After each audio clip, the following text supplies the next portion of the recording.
किसी का एक सपना होता है, किसी का सपना होता है ट्रैवल करने का, या किसी का सपना होता है बहुत सारे पैसे कमाने का, या किसी का सपना होता है एक अच्छा क्रिकेटर बनने का। पर क्या हो जब आप अपने बेड से उठ ही ना पाओ, तो उन सपनों का क्या? और इसी प्रॉब्लम को हम कहते हैं पैरालिसिस। जी हाँ, और उस वक्त जब किसी को पैरालाइज होता है या कोई पैरालाइज होता है तो वो अपना जो सपना होता है वो पूरा नहीं कर पाता, और इसके साथ साथ वो अपनी खो देता है होप। इसीलिए हम आपके लिए लेकर आए हैं एक डेडिकेटेड सीरीज जिसका नाम है पैरालिसिस ट्रीटमेंट सीरीज, जिसमें हम बात करेंगे पैरालिसिस के बारे में, आपके शरीर के बारे में, उसके कॉजेस के बारे में, और साथ ही साथ आप उसको अपनी लाइफ से कैसे हटा सकते हैं, जिसकी वजह से जो आपके सपने अधूरे रह गए हैं आप उन सपनों को और अच्छी तरीके से कैसे देख पाएंगे। तो इसीलिए आज हमारे साथ हैं स्टूडियो के अंदर डॉक्टर पूरू धवन, जो एसा institute of advance ayurvedic science के one of the founding member हैं, और इसके साथ साथ ही एक आयुर्वेदा एक्सपर्ट है पैरालिसिस, पार्किंसन, किडनी जैसी क्रोनिक डिजीज पे। तो आज हम इनसे बात करेंगे, जानेंगे पैरालिसिस के बारे में। नमस्कार सर, कैसे हैं आप? नमस्कार सर, कैसे चल रहा है सर? सब बढ़िया सर? All good. तो सर, ये हमने सीरीज नई शुरू करी है, इसका ये पहला एपिसोड है, और मैं चाहता हूं कि जितने भी पैरालिसिस के जो पेशेंट्स हैं, आई होप उनको आज बहुत कुछ ज्ञान मिलेगा, बहुत कुछ वो सीखेंगे, और जो उनकी होप खो जाती है सर, उसके बारे में वो बहुत कुछ जानेंगे सर। श्योर। तो सर मुझे आप बताइए कि जैसे अगर मतलब कोई बंदा है और वो मूव नहीं कर पा रहा, मतलब या फिर कोई इंजरी हुई है जिसकी वजह से, या बैक पेन है जिसकी वजह से, तो क्या ये सारे सिम्टम्स हैं कि वो जल्दी मतलब उसको पैरालाइज हो सकता है? देखो, पैरालिसिस वर्ड को पहले अंडरस्टैंड करने की कोशिश करो। पैरालिसिस वर्ड का मतलब ये होता है कि किसी भी बॉडी के ऑर्गन का काम करना बंद हो जाना, वो किसी भी रीजन से हो। वो आपके स्पाइनल कॉर्ड में इंजरी से हो सकता है, हेड इंजरी से हो सकता है, ब्रेन स्ट्रोक से हो सकता है, पॉइजनिंग से हो सकता है, किसी भी रीजन से अगर कोई भी बॉडी का पार्ट काम ना करे वो पैरालिसिस है। ओके, ठीक है। अब अगर हम पैरालिसिस देखते हैं तो पैरालिसिस में जो सबसे बड़ा रीजन निकल कर आता है वो है ब्रेन स्ट्रोक, यानी ब्रेन के अंदर किसी टाइप का क्लॉट आना, या फिर ब्रेन के अंदर किसी टाइप की हेमरेज हो जाना, यानी नस फट जाना, जिसे आप कह सकते हो। तो ब्रेन का एक हिस्सा काम नहीं कर पाता। अब ब्रेन जो है हमारी पूरी बॉडी को कंट्रोल कर रहा है, हमारा चलना, बोलना, खाना, पीना, सब हमारा ब्रेन कंट्रोल कर रहा है। अगर वही ऑर्गन डैमेज हो गया तो बड़ी दिक्कत हो जाती है। तो आप ये कह सकते हो कि ब्रेन स्ट्रोक सबसे बड़ा रीजन है। 80% 90% केसेस में पैरालिसिस में ब्रेन स्ट्रोक ही रीजन होता है। और वो कैसे आता है सर? मान लो कि आपका कोलेस्ट्रॉल लेवल हाई है, शुगर लेवल हाई रहता था, आपके ब्लड में थक्के बनने लग गए, वो थक्का आपका जो क्लॉट है वो ब्रेन में ट्रेवल कर गया, और ब्रेन में जाके नस को उसने ब्लॉक कर दिया, तो ब्लड आगे फ्लो नहीं कर पाता। अब ब्लड जो हमारा होता है उसमें ऑक्सीजन भी है, खाना भी है, न्यूट्रिशन भी है। अब आपके ब्रेन के सेल्स को मिला ही नहीं, ब्लड ही नहीं मिला, ऑक्सीजन मिली नहीं, तो वो तो अगले 4 घंटे के अंदर जैसे तैसे सर्वाइव किया, उसके बाद वो खत्म हो जाएगा। अब वो जो काम करता था ब्रेन का हिस्सा, यानी आपके हाथ पैर को चलाना, बोलना, बैठना, उठना, अब वो हो नहीं पाएगा, तो वो हिस्सा पैरालाइज हो जाता है। ओके। और सर, जो हम बात करते हैं जो पैरालाइज के जो पेशेंट्स होते हैं, है ना, जब उनको पता लगता है अरे भाई ये दिक्कत आ गई है, तो सर वो घबरा जाते हैं, है ना, जैसे हमने बात करी, तो उनको सबसे पहली चीज क्या करनी चाहिए? देखो, पैरालिसिस यानी ब्रेन स्ट्रोक जब किसी को हो रहा है तो सबसे पहला काम करना है वो है हॉस्पिटल, इमरजेंसी भागना है। रीजन क्या होता है कि क्लॉट अगर वो बन रहा है तो उसे डिसॉल्व किया जा सकता है। तो उसमें एक इंजेक्शन होता है टीपीए का, जो कि ब्लड की क्लॉट को बहुत तेजी से डिसॉल्व कर देता है। तो जो आपका अगर पहले 4 घंटे में हॉस्पिटल पहुंच जाते हो तो पैरालिसिस का इम्पैक्ट आपको देखने को मिलेगा नहीं, ब्रेन स्ट्रोक का इम्पैक्ट आपको ना के बराबर देखने को मिलेगा, फुल रिकवरी होगी। डन। तो टाइम बहुत इंपॉर्टेंट है।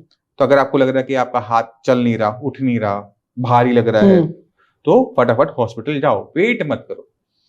ठीक है, वहां पे वेट बहुत भारी बढ़ जाता है। इस चीज का सबसे पहले हमें ध्यान रखना चाहिए। दूसरा, अगर आप मिस हो गया, टाइम में निकल गया अपने हाथ से, तो जो पहले 6 महीने होते हैं वो गोल्डन पीरियड, उसको मैं कहता हूँ। वो गोल्डन पीरियड इसलिए क्योंकि ब्रेन यानी बॉडी खुद ब खुद रिकवर कर रही होती है। जैसे मान लो कि आपको चोट लगती है, फ्रैक्चर होता है, किसी भी टाइप की इंजरी होती है, तो जख्म अपने आप भरता है। मैं पट्टी करके, एंटीबायोटिक लगाकर, एंटीसेप्टिक लगाकर बस उस जख्म को क्लीन रख रहा होता हूँ। मैं एनवायरमेंट दे रहा हूँ, हीलिंग अपने आप को नहीं है। इसी तरह से ब्रेन में जब किसी टाइप की इंजरी होती है, ब्रेन स्ट्रोक होता है, तो ब्रेन अपने आप रिकवर करता है। ठीक है, हमने बस वो माहौल देना होता है जिसके अंदर वो रिकवर कर सके, क्योंकि रिकवरी अपने आप हो रही है। तो इस टाइम में आप किसी भी डॉक्टर का हाथ लगता जाएगा, उस डॉक्टर के हाथ से आपको आराम आता रहेगा। मगर अगर ये 6 महीने बीत जाएं, उसके बाद अगर आपकी पैरालिसिस रह गया है ब्रेन स्ट्रोक की वजह से, उसे रिकवर करने के लिए आपको बहुत मेहनत करनी पड़ती है।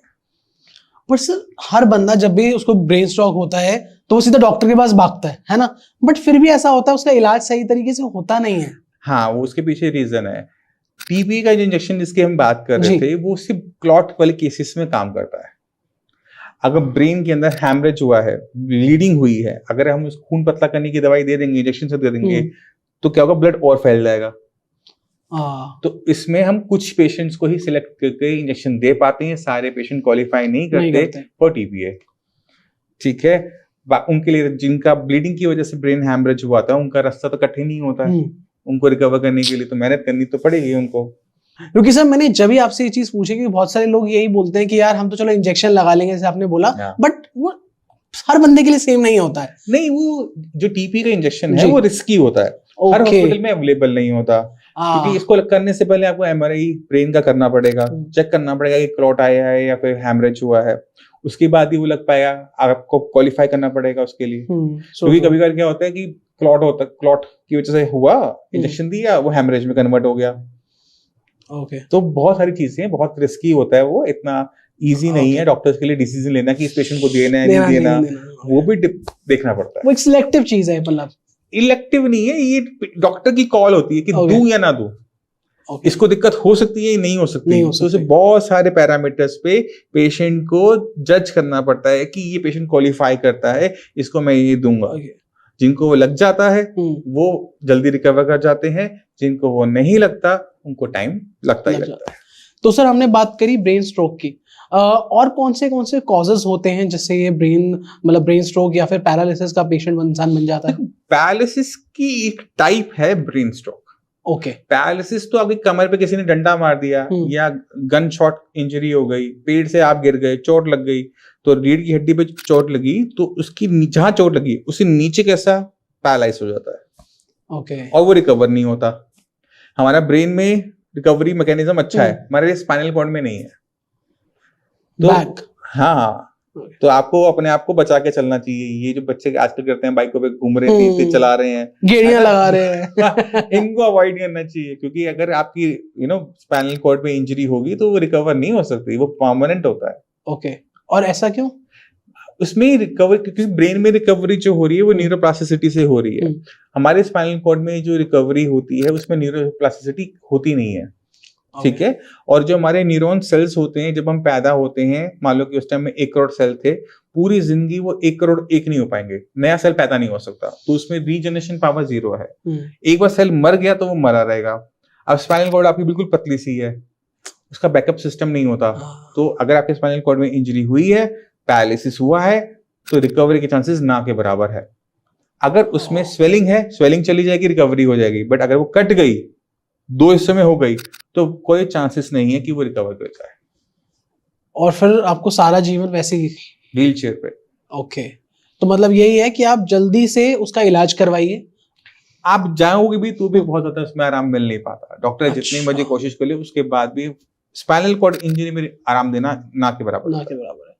और सर क्या क्या सिम्टम्स क्या होते हैं, लाइक आपको पहले ही पता लग जाए कि आपको दिक्कत आने वाली है? देखो, चोट की तो कोई सिम्टम नहीं होता, चोट का तो कोई सिम्टम नहीं होता, बट जैसे क्या होता है ना कि हम जैसे गिर जाते हैं। ब्रेन स्ट्रोक में होता है। ब्रेन स्ट्रोक में ये होता है कि अगर हैमरेज हुआ तो एकदम हो जाएगा। जैसे आप काम कर रहे थे, देख रहे हो कि मेरा हाथ भारी होता जा रहा है, काम नहीं कर रहा, और विद इन 2 मिनट 3 मिनट आप बिल्कुल नीचे गिर जाओगे, उठ नहीं पाओगे अपने आप। मगर अगर आपके ब्रेन में क्लॉट आ रहा है तो उसके सिम्टम धीरे धीरे आते हैं, क्योंकि क्या है, क्लॉट ने पूरा रास्ता बंद नहीं किया था, थोड़ा सा रास्ता चल रहा था, तो पहले भारीपन होगा, हाथ चल नहीं रहा, भारी हो रहा है, आप कर रहे हो, हिल रहा है, ठीक है, आपको वीकनेस महसूस होनी शुरू होगी, हो सकता है आपको नींद ज्यादा आनी शुरू हो जाए, आप चेक करो तो देखे आपको कि शुगर बहुत बढ़ गई है, इस वजह से दिक्कत हो रही है, जबकि आपको शुगर पहले नहीं थी। उसके बाद बीपी आप चेक करोगे, हो सकता है बीपी बहुत ज्यादा हाई आए या फिर बहुत ज्यादा लो आए, तो वो धीरे धीरे 2 दिन में वो कन्वर्ट हो जाता है पैरालिसिस में। अगर सही से आप हॉस्पिटल नहीं पहुंच पाते तो।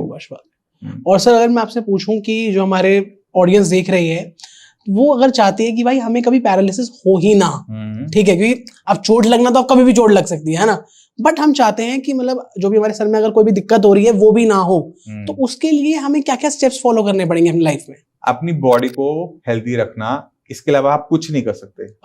बाकी सारा खेल तो मैं कहता हूँ कि कुछ टाइम बैड लक की बीमारी है ब्रेन स्ट्रोक, तो ठीक है, क्योंकि वो बच्चों में भी देखने को मिलती है और एडल्ट में भी देखने को मिल रही है और ओल्डर एज में भी देखने को मिल रही है।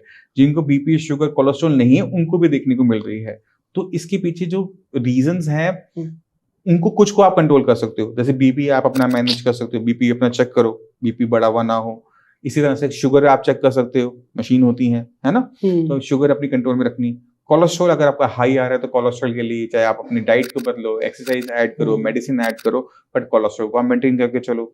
इन 3-4 चीजों को अगर आपने कंट्रोल करके रखा तो ना सिर्फ आप अपने ब्रेन स्ट्रोक से अपने आप को बचा लेते हो, बाकी पता नहीं ना जाने कितनी और बीमारियां हैं जो इन कारणों से होती है, उन सबसे भी आप बच जाते हो। ओके, ठीक है, तो अपनी बॉडी को हेल्दी रखना है तो बीपी, शुगर, कोलेस्ट्रॉल सब कुछ ओके रहना चाहिए। बट सर मुझे एक चीज समझ में नहीं आई कि जैसे मैं मान गया चलो बुजुर्गों को या फिर मिडिल एज बंदों को बीपी शुगर कंट्रोल रखना है, पर जो बच्चे पैदा होते हैं अब उनका तो क्या ही बीपी बढ़ेगा, क्या ही शुगर होगा। मैंने एक रीजन और बताया ना, बैड लक। बैड लक है ना, बैड लक तो किसी का भी हो सकता है। तो जब टाइम खराब हो तो आप कुछ कर ही नहीं सकते। आप अपने एंड पे क्या कर सकते हो, आप अपने एंड पे बीपी, शुगर, कोलेस्ट्रॉल ठीक रख सकते हो। उसके बाद भी होने की संभावनाएं ब्रेन स्ट्रोक की होती हैं, बट वो कंपैरेटिवली कम हो जाती है ना, या अगर होंगे तो उसका इम्पैक्ट कम होगा। तो दोनों ही केस के अंदर विन विन कंडीशन बन जाती है आपकी। तो आपको कभी अफसोस नहीं होगा कि मैंने मेडिसिन छोड़ी थी इस वजह से मुझे हो गया। आपको ये होगा कि मैंने सब कुछ ठीक रखा था, मेरी बॉडी हेल्थी थी, फिर भी अगर मेरे को हो गया तो इसमें आपकी रिस्पॉन्सिबिलिटी तो जीरो हुई ना। या आपने अपनी बॉडी का ध्यान रखा, बैड लग रहा ना, तो आप उसे कसूरवार बैड लग को कहोगे ना, खुद को नहीं कहोगे, तो गिल्ट नहीं आता। तो मतलब सर हमें वही है कि अगर कभी भी कोई दिक्कत हो तो डॉक्टर के पास चले जाओ, बट हम उस चीज को कंट्रोल नहीं कर सकते। लोग पता क्या करते हैं, लोगों को लगता है कि जब उनको ये हो रहा होता है ना, अरे मैं ठीक हो जाऊंगा, मैं थोड़ा रेस्ट कर लेता हूँ, अच्छा मैं कल चला जाऊंगा डॉक्टर के पास, आज मेरे ये वाला काम पेंडिंग पड़ा हुआ है। ये गलतियां सबसे बड़ी होती हैं। अगर आपको अपनी बॉडी में कोई भी दिक्कत महसूस हो रही है तो आपने किसी डॉक्टर के पास नहीं जाना, आपने किसी भी बड़े हॉस्पिटल की इमरजेंसी में जाके लेट जाना है। आपके घर वाले आते रहेंगे कि भाई मेरा इलाज कर। मुझे अगर कोई दिक्कत हो रही है, मेरे चेस्ट में पेन हो रहा है, मैं कहीं फील्ड में हूँ, कहीं पर भी हूँ, बाहर हूँ, मैं घर नहीं जाऊंगा, मैं डॉक्टर के आने की वेट नहीं करूंगा। मैं पास के किसी भी हॉस्पिटल में, चाहे प्राइवेट हो चाहे वो सरकारी हो, इमरजेंसी में जाके लेट जाऊंगा, मेरी छाती में दर्द हो रहा है, वहां पे जाके मेरा ईसीजी होगा, सब कुछ होगा, क्योंकि वहां पर टाइम इंपॉर्टेंट है।